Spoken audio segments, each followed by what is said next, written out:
I could say this almost without qualification, right from the moment I arrived in the West in the early 50s until the present. Initially, there's always a sense in which, as an Arab and obviously as a Palestinian, you feel in some way criminalized or delinquent. So powerful is the definition of you as somebody who's outside the pale, I mean, whose sole sort of purpose in life is to kill Jews.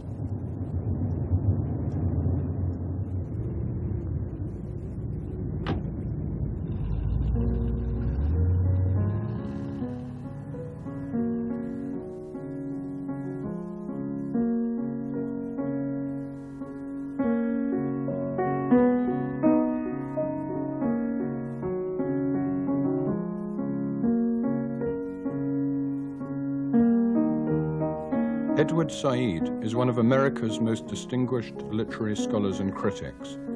He is in exile in the very particular sense that the country in which he was born and spent his childhood no longer exists.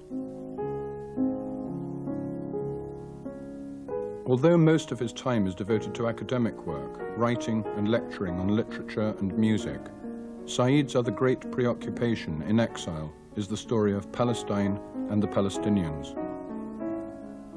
Said was born in 1935 into a wealthy Christian Palestinian family. 13 years later, with the declaration of the State of Israel, the Said family gave up their home in Jerusalem and settled in Egypt and then in Lebanon. Edward was sent to English schools, first in Cairo and later in the United States. He studied at Princeton and Harvard and went on to become professor of comparative literature at Columbia University in New York.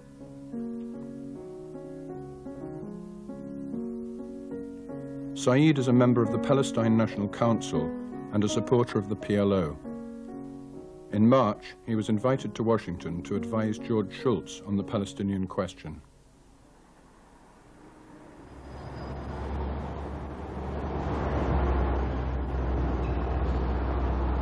I don't have any Arab colleagues.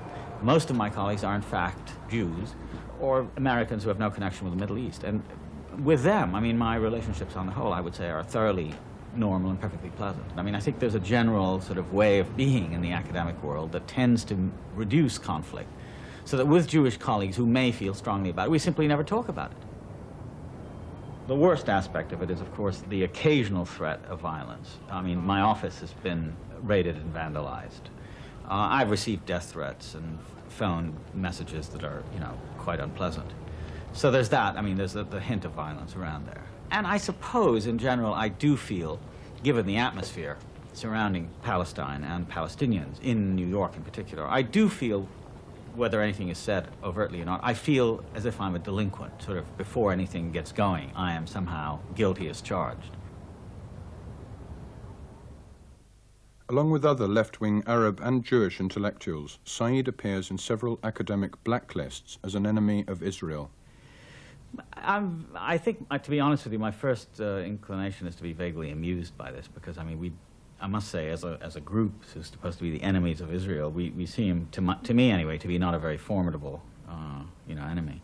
But then, you know, you get angry because, I mean, it's obviously meant to be intimidating and to threaten you and to obviously, you know, smear your reputation that you're in. There's always something suggestive about it, that you're in the pay of somebody else, or that you're really a terrorist, you know, you're an agent for terrorism, or this sort of thing. And I've been called that, actually, quite frequently by you know, polemicists and even other scholars who prefer to do that rather than, you know, try to engage with my ideas.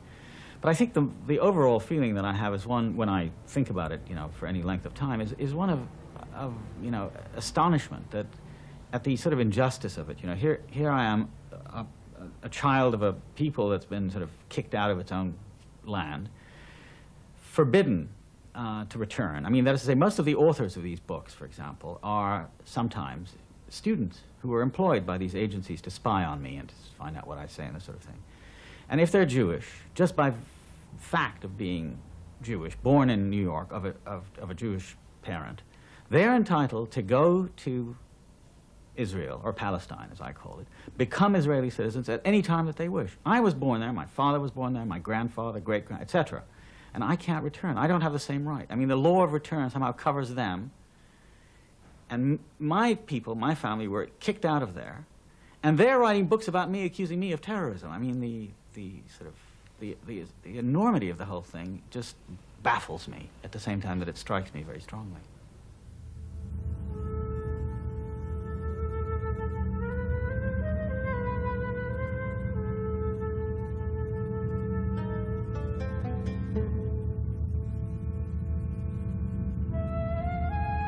Zionist settlement in Palestine gathered momentum after World War I, but met with little serious opposition from the native population until the 1930s. From then on, the British government would find its mandate increasingly unworkable, having made conflicting promises to the Jews and to the Palestinian Arabs. In 1917, the Balfour Declaration appeared to safeguard the interests of both. Not so a memorandum written 2 years later. The four great powers are committed to Zionism, and Zionism, be it right or wrong, good or bad, is rooted in age-long traditions, in present needs, in future hopes of far profounder import than the desires and prejudices of the 700,000 Arabs who now inhabit that ancient land. My mother was born and lived in Nazareth and married my father there in 1932. My father came from Jerusalem. And it wasn't really until about, I would say, maybe 10 or 15 years ago that she told me, it's quite an extraordinary experience that she had. When she married my father, they had to register the wedding. And together, they went to the Palestine government mandatory office. The official there was an Englishman. And my mother said that she watched him sort of rip up her passport. And he, in amazement, my mother said, well, why are you doing this? He said, well, now you'll travel on your husband's passport. And she said, yes, but I mean, why did I have to lose mine in that way? And he said, well, because your place and this card is going to be given to a Jewish immigrant to Palestine. And the idea was that her identity was just, you know, just by a simple act of tearing up a piece of paper, was taken away from her by a foreigner. And she lived with the consequences of that for 30 years. And then she became, in the 50s, in the late 50s, a Lebanese citizen. And of course, she's not Lebanese, she's Palestinian. At Haifa, the last British troops leave Palestine, and very few of them can have been sorry. As the tanks and soldiers went aboard the transports, the thought that a difficult and thankless job had been well done must have mattered much less than the prospect of going home. The Union Jack was hauled down, and the doors closed for good on the British mandate. Later in the day, Israel's flag was flying over Haifa, and the Prime Minister, Mr. Ben-Gurion, was there for the taking over ceremony. A sad chapter had closed, and the world hopes that UNO will be able to find a satisfactory solution to the Palestine problem.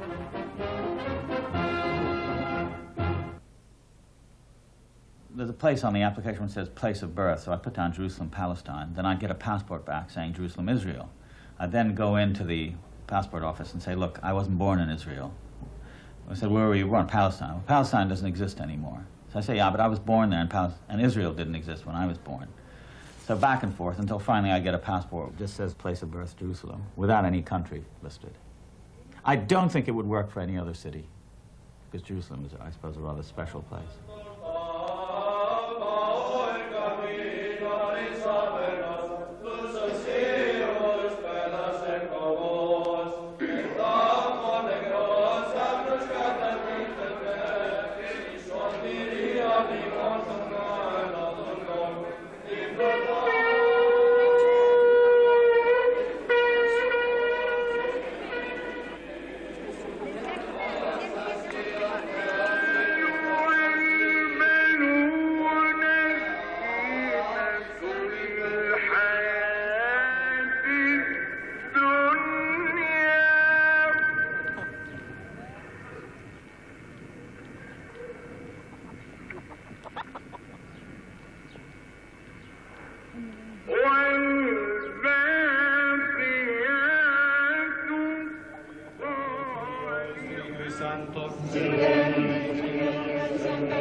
Palestine is not an ordinary place. I'm sure where oppression occurs, like South Africa or Chile and so on, those are not ordinary places either. But Palestine, I think, has something more. It's the place where religions were manufactured and where all kinds of revelations are alleged to have occurred. And it has a kind of density and resonance that virtually no other place in the world has. And it's also a very small place and very crowded. And that crisscrossing, that sort of fabric of claims and counterclaims interests me a great deal. The question, I mean, the political and even philosophical question is, why is it, you know, that visions of community in a land that is as dense as this have tended not to triumph, and what has triumphed instead is our visions of exclusivism, you know, to say, well, it's our country and only ours, and we want to push everybody out. The scene is near Jericho, one of the camps for Arab refugees. The story is one of destitution. For these people, as the result of the war in Palestine, have either fled or been expelled from their homes and their livelihood. Moreover, the Arab refugee problem is a very big one, for those in need are said to number over 500,000. But relief to be effective must be speedy.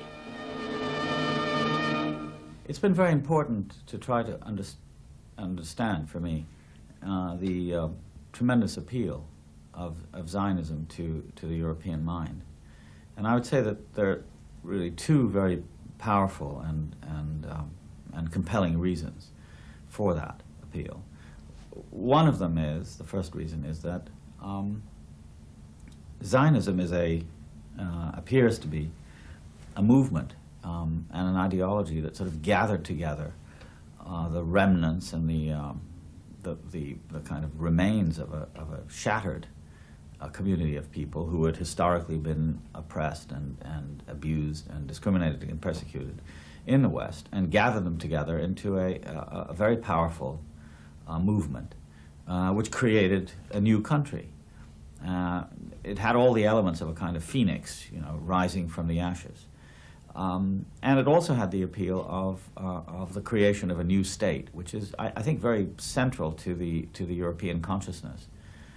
Because, you know, a lot like, for example, the American experiment of Europe, that is to say, sending out people to America to create a new country. And obviously it explains the peculiarly close connection between America and Israel. There's this tremendously attractive idea of starting out afresh, of starting with a clean slate, of building a new country, making the desert bloom. I mean, it has all the elements also of miracle. And that's very, very appealing, I think. Said's ability to look at the West from the East and the East from the West, having been educated in both, informs the themes and arguments of much of his work. In his best-known and most influential book, Said examined 19th century Western attitudes to the Orient and Oriental society. I was struck by the consistency and the coherence of pictures or representations of the East, or the Orient as I called it, in a lot of European culture, you know, say 19th century French paintings by Gérôme, for instance, or novelistic writing, say, in the work of people like Flaubert and Disraeli, say, and sort of scholarly writing by linguists and historians and anthropologists and sociologists. The consistency of the picture that emerged of something called the Orient, and the extent to which a lot of this material contributed to creating a kind of unified image of the Orient, which had a very set character, which had a particular set of characteristics that keep coming back, you know, sensuality, despotism, wealth, promise, cruelty. And so I tried to show how this collective portrait of the Orient grew in the 19th century and became as consistent as it was. And I related it to, and I think this was one of the things that was quite controversial, I related it to European power. I was saying, really, that there is no such thing as the Orient. The Orient is much more complicated, much more varied, much more heterogeneous, and above all, much more detailed than any of these grand generalizations about, well, we know that Orientals tend to think in certain ways. That, for example, one of the things I mentioned in the early part of the book was Lord Cromer, who's saying the Oriental mind is different from ours. It is not capable of grasping Western logic. You know, an Egyptian, for example, cannot walk on the sidewalk, you would say. You know, he has to walk on the street. That's a function of the mind. And I was saying all of that's absolute nonsense. You know, you can't make these generalizations and then pretend that they are factual or scientific generalizations. They are rooted in rule. What do you think of when you think of an Arab? Somebody with a towel on their head, camel, and maybe some sand. Want to throw a pyramid in there? Well, guess who's here? Right on our stage. This itself would not have been possible not long ago. Edward Said joins us, professor of English, Columbia University, member of the Palestine National Council, to which umbrella organization belongs the PLO. You were born in Jerusalem and raised in Egypt and Palestine. You are currently a United States citizen. Kenneth Jacobson, Director of Middle Eastern Affairs for the Anti-Defamation League of B'nai B'rith. You don't want to talk to Mr. Said unless the PLO declines or moves away from its stated policy of destroying Israel. If the PLO doesn't recognize Israel's right to exist, then I suppose there's some passionate people who might think you are betraying Israel to even appear with the man. Is it that bad out there now? It's not that bad out there now. It's been bad for a while in the sense that you have to have something to talk about. When someone says to you his basic assumption in speaking to you is that you don't have a right to exist, where do you go from It's there? off-putting, yes. Mr. Said, Professor Said, how do you respond to that? No, I think the basic thing is whether people want to talk about peace and about the real issue, which is the land, and whether it can be divided But to I think I hear him accommodate saying two he people. might be willing to discuss that if the PLO would acknowledge Israel's legitimate right to exist. Well, I mean, what about the Israeli recognition of the Palestinian people as a political factor, as a community with a claim? But I won't marry you unless you love me, and I won't say unless you say it I'm first, and now we're never going to get married. No, I'm not saying that. I said, why not have a mutual recognition in which the people recognize each other? Perhaps we can do something today. We have here a wonderful opportunity. Two moderates from either side sitting I don't together, necessarily hopefully accept that talking to each definition. other. Well, I mean, he doesn't. You don't want to be called a We want to moderate? talk to each other. I'd be happy to be called a moderate, but I really question whether anyone who's supporting the PLO can be defined as moderate. Well, can I say something? Look, I We are think... not here to score points. No, We I are mean, I here- think the main We are point- here to talk about matters of life and death, matters They of know war that. and peace. But don't Let us not squelch score the gnats. points This is in a a natural debate. expression of enthusiasm. They want to save babies, too. Could I just say Professor something? Said, Yeah, sir. look, I think the main point is, if you want to negotiate some kind of peace with justice, you cannot legislate in advance who's going to represent whom. The Israeli position and the position of the ADL is that we are not only entitled to decide what to talk about, but we're going to decide who to talk to. Now, the Palestinians have their own representatives, and they've never found, nobody has found any other representatives for the Palestinians except the PLO. Now, we don't say we will not talk to the Israeli government because they don't, I mean, after all, it was the Israeli government, that dispossessed the Palestinians, that destroyed Lebanon in 1982, killed... No, I mean... the Israeli government is not. I'm saying... Lebanon has been destroying itself since invaded for Gaza. 100 The years. same thing. Let's. No, but I mean, why but can't people certainly, pick their own why isn't it the representatives? same thing? Just hang on one second. Why couldn't the PLO decline to talk to Israel because Ariel Sharon, a duly authorized member of the, presided over the bombing I mean, of I'm saying it's a faulty argument. Why couldn't Russia refuse to talk to us because we exactly. bombed Libya? It goes on and on. There's no point. I'm not saying this is easy, but don't we save more babies by at least getting into the same Because of room? enemies, we have to talk. Get into the same room.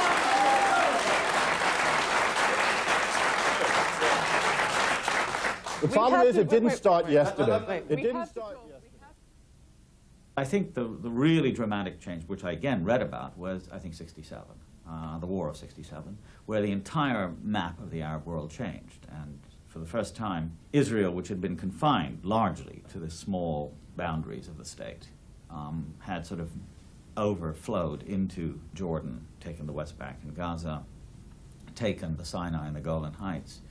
And reading about this in America, watching it on the television, almost entirely from the viewpoint of a horrified and shamed victim, because then it was perfectly clear that I was an Arab. I mean, I couldn't go on simply being an undergraduate with this strange, to my American friends and colleagues, you know, the strange cachet of being somehow from the Arab world, maybe from Egypt. That the whole idea of being an Arab, and then beginning to discover that that meant being a Palestinian, that all really came to the fore in 1967. I mean, that was, I would say, the great explosion. And it had a tremendous effect on my sort of psychological and even intellectual processes, because I discovered then that I had to rethink my life and my identity, even though it had been so sort of sheltered and built up in this completely artificial way. I had to rethink it from the start. And that was a process that really is continuing. I mean, it hasn't ended for me.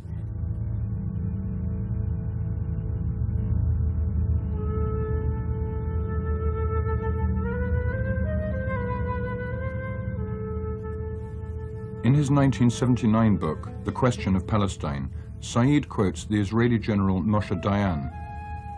"We came to this country, which was already populated by Arabs, and we are establishing a Hebrew, that is a Jewish state here. In considerable areas of the country, we bought the land from the Arabs. Jewish villages were built in the place of Arab villages.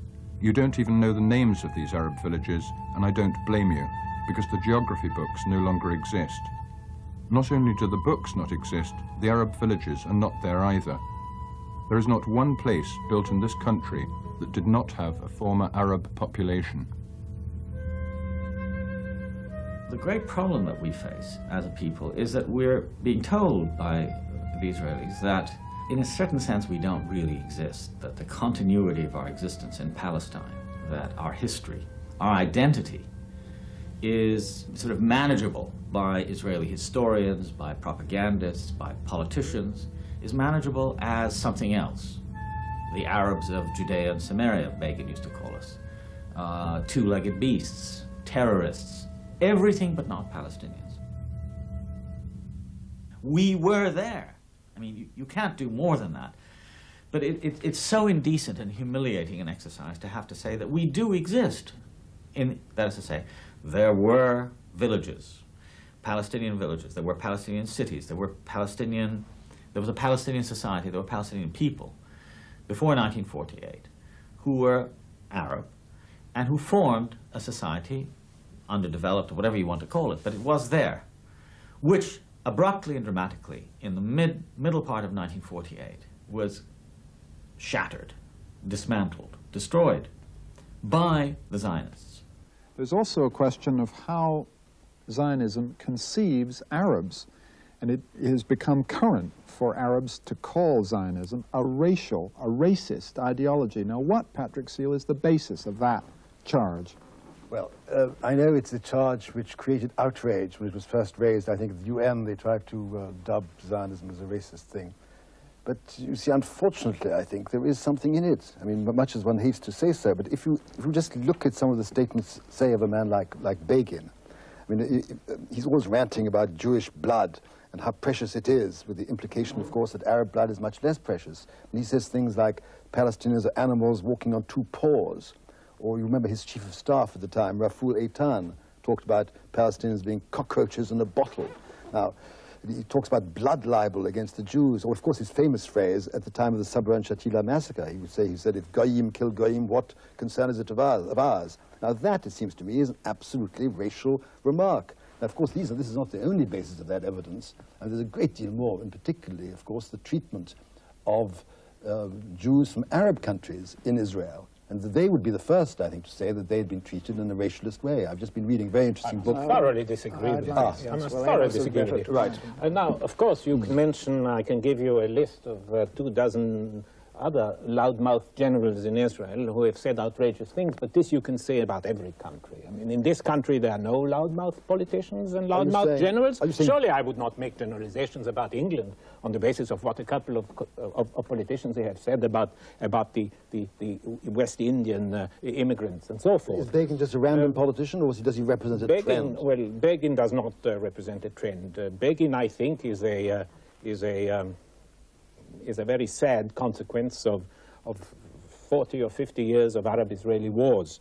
About Mr. Begin and about Mr. Raful that you had mentioned, I think I would say, by way of generalization, that the Arab extremists, who are our worst enemies, by the way, they have at least already achieved one great victory over us, in that they have succeeded to infect us, or some of us, with their brutality and their extremism.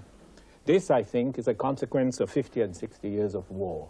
I think what Patrick is saying, in another way, I'd like to reformulate and say that had there been in the United States, for example, immigration laws which said that only white Anglo-Saxon Protestants can emigrate and get a citizenship, then you as a Jew and I as a Palestinian would object.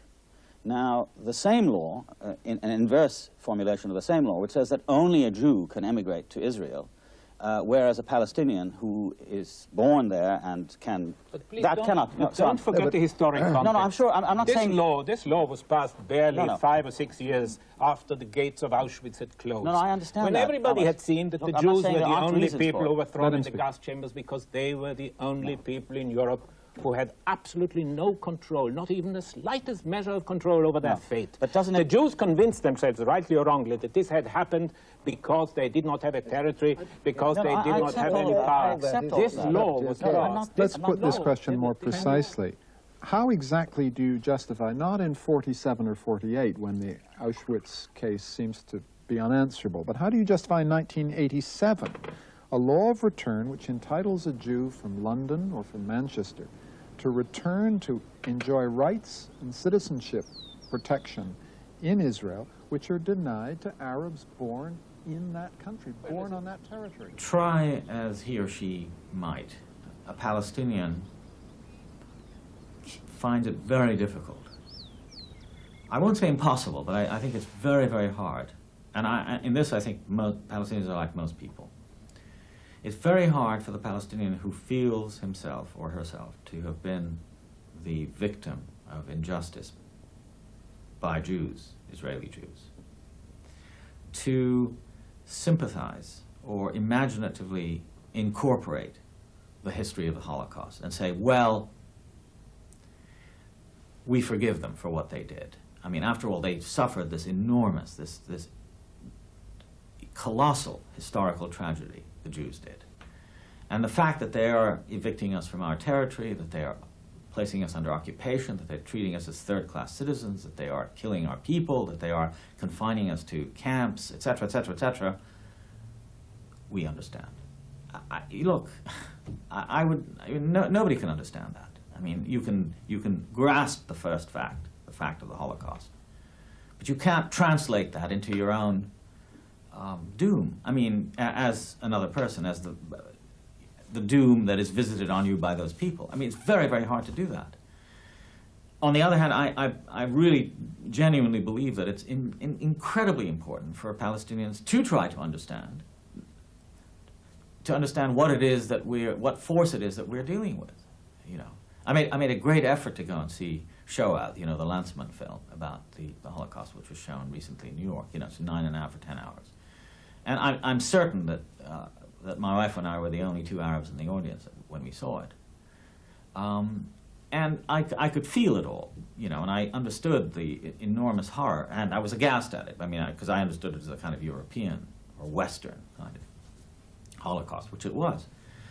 But then when I came to the point of saying, well, what does this mean to me? It means to me that this is the legitimization of what has happened to us as a people, the Palestinians.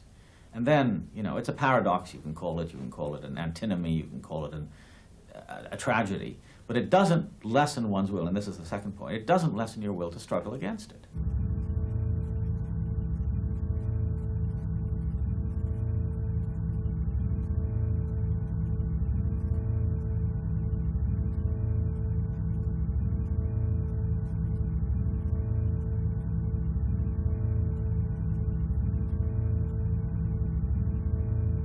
This is an example of Palestinian black humor. It's something that was broadcast on the Israeli radio during the summer of '82 as an instance of how a Palestinian captured quote-unquote terrorist is interrogated by somebody but it was then transcribed by a friend and given to me. And it was played many times on the radio in Beirut as a form of entertainment, of how the Palestinian who was in fact captured turns the table on his Israeli captor who's interrogating him. And this is what happens on the radio. So the Israeli broadcaster says, "Your name." The captured Palestinian says, "My name is Ahmad Abdul Hamid Abu Sitti." The Israeli man says, "What's your movement name?" "My movement name is Abu Layl, father of night." "Tell me, Mr. Abu Layl, to which terrorist organization do you belong?" He responds, "I belong to the Popular Front for the Liberation, Tahrir. I mean terrorization of Palestine, Tahrib in Arabic. And when did you get involved in the terrorist organization?" "When I first became aware of terrorism." "And what was your mission in South Lebanon?" "My mission was terrorism. In other words, we would enter villages and just terrorize. And whenever there were women and children, we would terrorize. Everything and all we did was terrorism." By this time, of course, the Israelis are very happy that this man is saying all of these things. "And did you practice terrorism out of belief in a cause or simply for money?" Palestinian, "No, by God, just for money. What kind of cause is this anyway? Why, is there still a cause? We sold out a long time ago. Tell me, where do the terrorist organizations get their money?" "From anyone who will spare money for terrorism. In other words, from the Arab regimes that support terrorism." Of course, he's now giving him exactly what he wants, but I mean to such a degree that it's... "What's your opinion," the Israeli says, "what's your opinion of the terrorist Arafat?" Palestinian, "I swear he's the greatest terrorist of all. He's the one who sold us and the cause out. His whole life is terrorism." "What's your opinion of the way the Israeli Defense Forces have conducted themselves?" Palestinian, "On my honor, we thank the Israeli Defense Forces for their good treatment to all us terrorists." "Do you have any advice for other terrorists who are still terrorizing and attacking the IDF?" Palestinian responds, "My advice to them is to surrender their arms to the IDF, and what they'll find there is the best possible treatment." "Lastly, Mr. Terrorist, would you like to send a message to your family?" Palestinian, "I'd like to assure my family and friends that I'm in good health, and I'd also like to thank the enemy broadcasting facility for letting me speak out like this." "You mean the Kol Israel, the voice of Israel?" "Yes, sir. Thank you, sir. Naturally, sir." That's, of course, very amusing and very ironic. Yeah. But I do need to know where you stand on this question of terrorism, the killing of innocent people, men, women, children, by Palestinians. Well, I think it's I think it's a horrible thing. I've always been against it. I've always felt that the emphasis on what has been called armed struggle has been indiscriminate and sometimes foolishly and, in a political sense, stupidly relied on. But I never will concede that the essence of the Palestinian struggle, as the Israelis say, is terrorism. I think that the Palestinians, by and large, to a fantastic degree, have waged war against a merciless occupier, a person, a state, an army, an enemy that has dispossessed them and has done far, far worse to Palestinians than any Palestinians have done to Israelis. And I think one must always make the distinction between terrorism, which is, as I say, random and stupid and unpolitical, and the struggle against an oppressor. And I think in that particular distinction, I'm obviously for the latter and totally against the former. At the same time, as I say, that I myself have always been made uncomfortable by the use of arms in this very ugly and long-standing struggle. But I certainly must say that I've been much more impressed by the cruelty and, above all, the extent of Palestinian suffering than at the hands of the Israelis than the other way around. I mean, the ratio is infinitely greater. The Israelis make no secret of it, that they've always killed Palestinian civilians, sometimes at the rate of 100 to 1 Israeli death. So I think, given that, I think the use of the word terrorism is a mistake. That seems very clear, but also very cold and unfeeling, one has to say. I'm not sure what you mean, unfeeling. Well, to say that that bombing schools or school buses is not political. No, I mean, by that I mean it's wanton murder, is what I'm saying. If that's being cold, then I'm being cold. I'm simply saying that all violence of this sort is ugly. I don't myself believe in the purifying quality of violence as it's sometimes alleged to have. I don't believe in cults of arms and blood and so on and so forth. So that any act of that sort horrifies me. And I've grown up in an area which has had more than its share of violence in my lifetime. But the best that can be said about it is that it's advanced a political goal. I mean, certainly the Zionists have used it and brought it, in fact, to the area. Terrorism, as we know it today, the planting of bombs in marketplaces and so on and so forth, was, in fact, introduced into the Middle East by the Zionists in the 20s.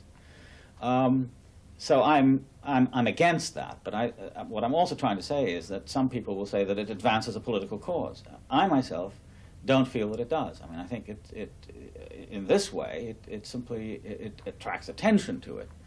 But the net result of Zionist terrorism and violence in the first third of the 20th century has brought forth, to my mind, the anomaly, the horrific and unacceptable status in the Middle East today of the State of Israel, which is in fact an armed garrison state, which now exports more arms and distributes violence all around the world, vastly disproportionate to its size. I mean, in that respect, I think it's a horrible cycle of violence. But in it all, I think the Palestinian is the victim. There's no question about that.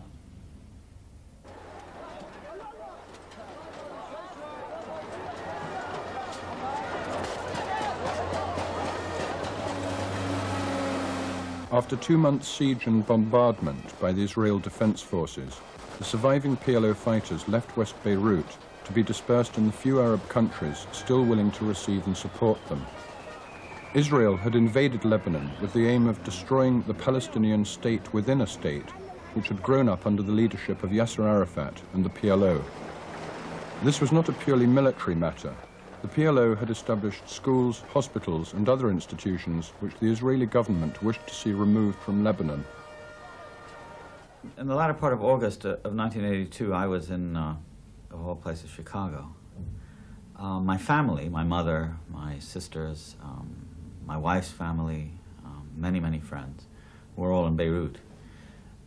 So the actual end of the war was symbolized by the Palestinians, the PLO fighters, leaving Beirut by sea. And it meant a number of very different things. One, obviously, was the irony of the situation in which Palestinians were put out to sea in boats. And for years, we had heard it said that we were the ones who were trying to drive the Jews into the sea. And here, before the world's eyes, could be seen the spectacle of Palestinians being sent out into the sea, further away from the land that they came from. The second significance to me, watching it again at a great distance, was that I knew instinctively that this was the end of a very important phase of Palestinian life, and that it would never be the same again. Because Beirut the Palestinian presence in Beirut from the early 70s, for about a decade, from the early 70s to the early 80s, was the first time, I would say, in our national existence when we had, in fact, constituted a kind of substitute, or ersatz, Palestine in, alas, a sovereign country, Lebanon, and had led a kind of relatively independent existence with institutions and so on. And it was the first time that we had, in fact, constructed a kind of Palestine for ourselves. But everyone knew it wasn't in Palestine, it was somewhere else. I mean, I'd say that's the quintessential Palestinian irony, that we're always doing things that we would like to have done in Palestine but couldn't, but we're doing them somewhere else at the wrong time, and, you know, causing a lot of trouble for others. I mean, that's got to be said too. And of course, the the main significance beyond those two other things is the tremendous sadness of, you know, and uncertainty of what is to come afterwards. Knowing, for example, that not one of the Arab countries, that Arab friends, if you like, were, with a very few, usually individual exceptions, unable to come to the aid of this quite, I thought, quite heroic small force of people who had no heavy arms to speak of, no air force, no navy, no tanks, none of that stuff, who fought off this immense Israeli concentration, usually who depended on sort of phantoms and cluster bombs and things, you know, remote control devices to kill, you know, just kill large concentrations of Palestinians.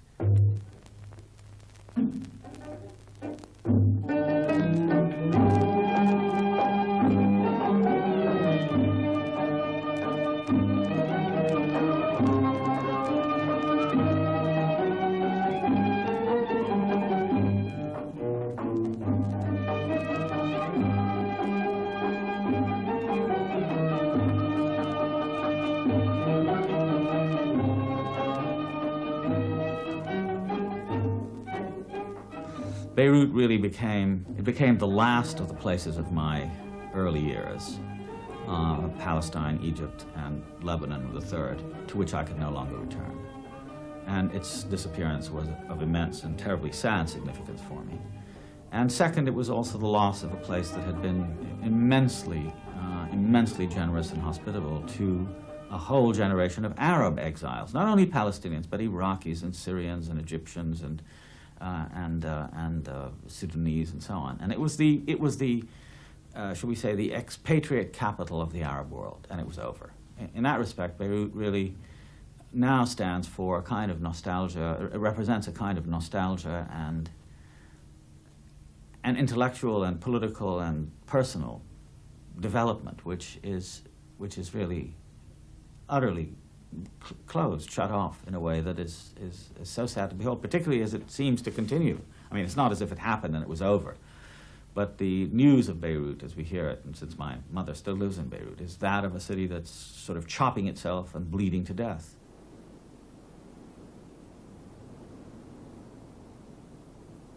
The state of exile is a pretty serious and unpleasant experience. I mean, somebody's been sent away, banished, severed from his or her native place, it was traditionally considered to be one of the worst fates. I mean, you could never return to your patria, to your place of origin, to your country, and so on, your native soil. And I think it's right to concentrate, therefore, on the dispossessions, on the diminutions and the unhappinesses of all that, the impermanence, the loss, and so on. On the other hand, you could say, well, since exile is, as I believe it is, a permanent state, in other words, it's something that cannot be gotten over, it can't be restored. You can't restore yourself to a state of, it's like the fall from paradise, you can't really go back. In that case, what is it that exile affords you that wouldn't be the case for somebody who always stayed at home and went through the daily routine? And I think there, what the essential privilege of exile is to have not just one set of eyes, but half a dozen, each of them corresponding to the places you've been. And therefore, instead of looking at an experience as a single unitary thing, it's always got at least two aspects. I mean, the aspect of the person who's looking at it and has always seen it, okay, looking at it now and seeing it now. And then, as you're looking at it now, you can remember what it would have been like to look at something similar in that other place from which you came.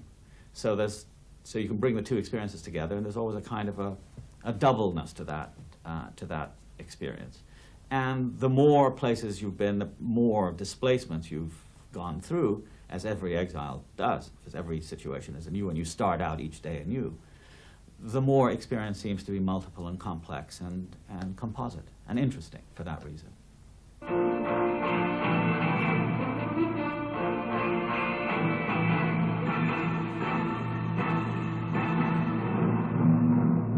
Good evening. Tonight we start with an exclusive report from inside the Palestinian refugee camp of Bourj al-Barajneh in West Beirut. It's been under siege since the end of October, and women and girls have to run a daily gauntlet of sniper fire to get food and medical supplies. The three main camps are Sabra and Shatila, where Palestinians were massacred by right-wing Christian militias after the Israeli invasion in 1982, and further down, in the southern suburbs of Beirut, Borj al-Barajneh, covering about a square mile. It's been held under siege for over 5 months by Amal militiamen and Shiite Muslims in the Lebanese army, who don't want the PLO to re-establish a power base in Lebanon. Borj al-Barajneh, like other Palestinian refugee camps, was built by people who fled the new state of Israel in 1948. It's always been a sort of state within a state itself. You become incapable, really, of reacting further. I mean, you just take it in and say, that's where we are.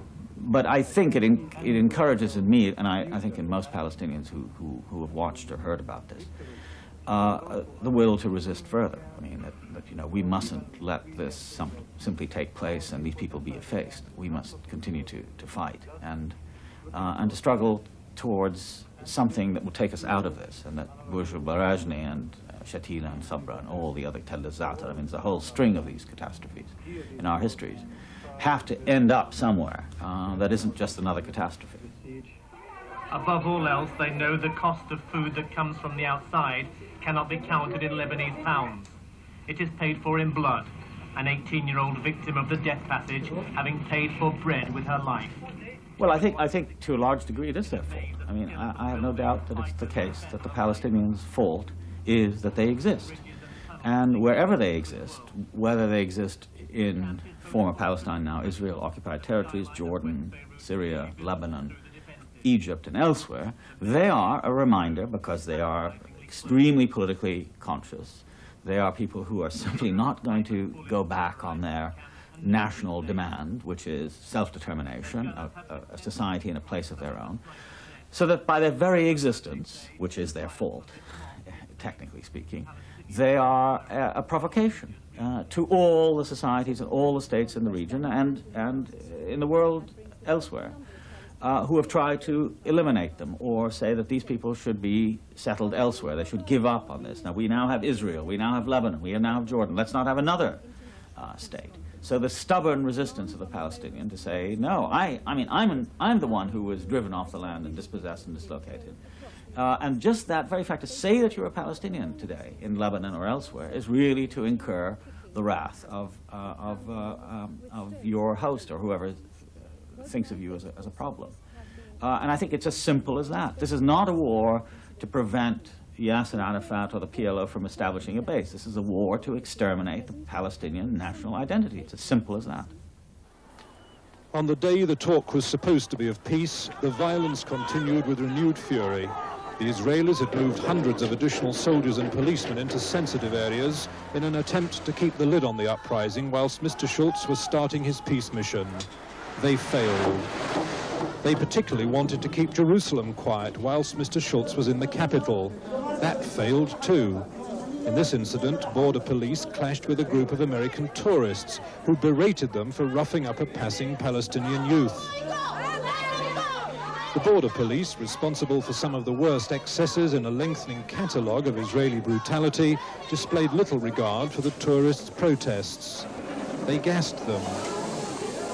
In Hebron, with feelings running high at the funeral of a man who died of asphyxiation in a cloud of gas earlier in the day, the soldiers moved in to break up the funeral procession. When gas failed to do that, live ammunition was used. And there was fresh evidence that despite assurances that they've been given orders to the contrary, Israeli forces are still meting out their own summary justice. This youth sampled it just north of Jerusalem. And outside Nablus, one of the worst cases of brutality yet witnessed. The youths had been throwing stones. They were caught. According to the soldiers' orders, they should have been arrested and detained. In fact, the soldiers spent 40 minutes systematically beating the youths until they'd broken their arms. Palestinians say this is happening with increasing frequency. What do the events of the last few months mean to you? I mean, I sense there, first of all, as one of the people in Gaza said, that fear has been forbidden. I mean, nobody seems to be afraid of armed Israelis, and the subsequent beatings and the brutality that have been on the screen has not deterred Palestinians from a rather disciplined and intelligent mass action of one sort or another. I mean, you know, throwing stones are only part of it. The other is just endlessly disrupting the occupation in one way or another, so that they never know what's coming next, and they can never sort of rest assured that they've got control of the territory. So there's that for us. For me, I mean, as a Palestinian, I mean, there's a tremendous amount of attention now focused on the Palestinians, who they are, what they're doing, etc., whereas we had always been kind of secondary and shadowy figures. We still are to a certain degree. Most people don't know who. I mean, they're faceless people. But still there's some sense in which, you know, somebody like myself is now called upon frequently to talk about this, to express, to explain, to interpret in a way that hadn't been true before. And there's a kind of heroism here which has communicated itself to us all, so that everybody feels he's willing to, he or she, is willing to make sacrifices. Shortly before the uprising began, Said accepted an invitation to lecture at Bir Zait University in the Israeli-occupied West Bank. I was prepared to go. We were all going. I was going with my wife and 2 children. We had reserved seats on British Airways to London and then London to Tel Aviv. And about 10 days ago, I started to get signals that I'd better not come. And then 3-4 days ago, in mid-March, I got a clipping sent to me from Davar, which is an Israeli newspaper, in which it was suggested that by the Prime Minister's office that should I appear at the airport, I would not be admitted. So in the circumstances, it seemed to me rather quixotic to try, because it would probably mean, you know, being sent back. So I just didn't. But it was a blow, because we had looked forward to it, and I had wanted my children, who have never been there, to see it. I particularly wanted my son, who is named after my father, to go to the school where I and my father both went, St. George's, and see his grandfather's name on the first 11 for cricket and football, you know, in 1906 or whatever it was. But it didn't work out. Maybe we'll go at some later date, but it doesn't look too probable now.